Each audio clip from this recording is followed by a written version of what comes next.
This is Tony Robbins' Ultimate Breakthrough Challenge, Day 5, the best takeaways.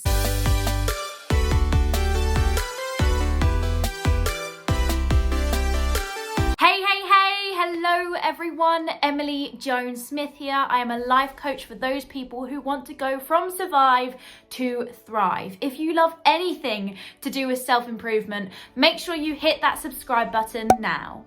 Yay, we made it! Day 5, woohoo! The start of day 5 for an hour was Tony Robbins kind of rounding up and giving us his takeaways of the last 4 days. So if you want to know what those takeaways are, make sure you go check out my other videos from this event. Day 5 was mainly about integration, because there's one thing knowing something and then there's something completely different integrating it into your life. Tony gave us 5 keys for an ultimate breakthrough. The first key was knowing exactly where you are and knowing exactly where you want to be. Now, when you know where you are and are completely honest with this, not wallowing in self-pity or making things seem better than they actually are, when you actually know where you are and where you want to be, things become so much clearer and there is so much more clarity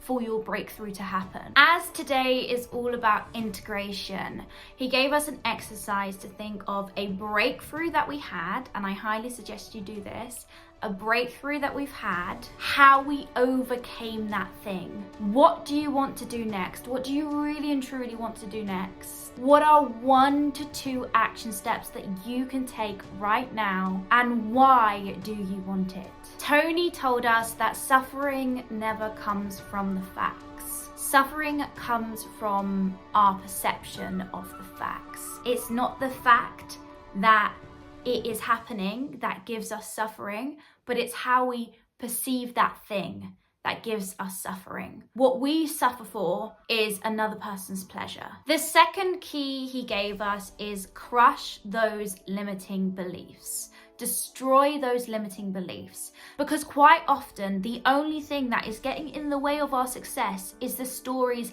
that are preventing us from doing so. When problems come your way, say good, because we can always learn from these problems. Something happens that you would normally see as bad, say good. When we learn that the things that happen in life are for us and not to us, our whole perception changes. 3, watch your language. The words that you use change your biochemistry. He gave us a story of how when he was doing a business with someone, he made a mistake and was completely vulnerable with another business. When Tony wanted to do business with this company, he wanted it to be a win-win transaction, and they used his vulnerability against him to make it a win-lose transaction. Now, when this happened, he said that he was angry, he was frustrated, and he also had 2 other people with him at the time, and one of them was enraged. He was outraged. It was infuriating. And the other person he was with was peeved. He was tinkled. He was annoyed. Each of these people had a different reaction based on what language they used. Because here's the thing, when situations come our way, when problems come our way, when hardship comes our way, we tend to use the same language. Take note of what language you use when a problem comes your way, because if you say you're angry, you're going to be angry. If you have the word peeved, it's not going to be quite as bad. But if you're enraged, infuriated, you're gonna feel those feelings within your body. The words we link to our experiences become our experiences. The 4th key is take massive action. Always take massive action, because if you're in peak state right now, there's always gonna become a time when you're not. Always take that massive action. Momentum comes from massive action. Now, you can speed up that momentum by modeling success, But it always comes down to taking massive action. What massive action can you take? Now, the fifth key to living life on your terms is giving. Give so much more than you ever expect to receive, he said. When times are rough, the best thing you could ever do is give. Give when it's uncomfortable.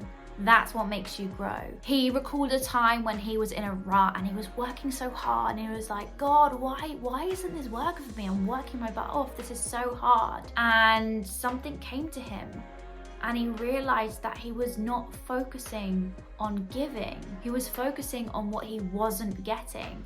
And when he changed his focus to giving, that's when it all changed.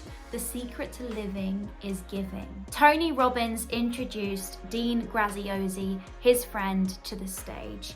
Dean took us through his 4 steps that he uses 4 times a year to make sure that he achieves the things that he wants to achieve. He said it's quite similar to Tony's teachings. It probably is from Tony's teachings, but this is the method that he uses. First, he likes to know exactly and honestly where he is in life. Then he gets clarity on where he wants to go. Because like in a car, if you don't know where you want to go, if you don't know what destination to put in that GPS, you're going to end up somewhere completely different where you did not want to be. He said the thing is, most people know what they don't want, but find it hard to actually say what they do want. And he said, once again, with a car analogy, if you go through life trying to miss all the potholes, you're still not going to end up where you want to be. You're just going to be missing those potholes. Step 3 is why. When you hit the hard days, you need something to look at, like lighthouses. You need that why to guide you. He explained an exercise called the 7 whys, the 7 levels of why, where you ask yourself why 7 times. Why are you doing it? I'm making this video because I want to help people. Why do I want to help people? I want to help people because I know how hard it is to really struggle. Why do I know how hard it is to struggle? I know how hard it is to struggle because I went through depression myself and got to the point of suicide. Why did I get to the point of suicide? I got to the point of suicide because I lost my purpose. Why did I lose my purpose? Because I cared too much what other people thought and started to mold my life around what I should think it should be rather than what I wanted it to be. Why did I do that? Because I didn't actually understand how to do it any differently. I didn't know there could be a different way. And each time you ask yourself a why, you get out of your head and into your heart. And you really find that why that will drive you to where you want to be, to where you want to go. And 4th, Dean shared with us was the bridge of where you are to where you want to be, and that's how. And if you don't know how, the next question you need to ask is who. There's always someone out there, most likely, that's going to have done what you want to do, and you can learn from their mistakes, you can learn from their successes. They can guide you. You can take that shortcut. It is allowed. Thank you so much for watching. If you have enjoyed this, please subscribe. It honestly means the world to me. Like and comment. Let me know what your favorite takeaway is. And if no one's told you today, I really and truly do appreciate you. Thank you.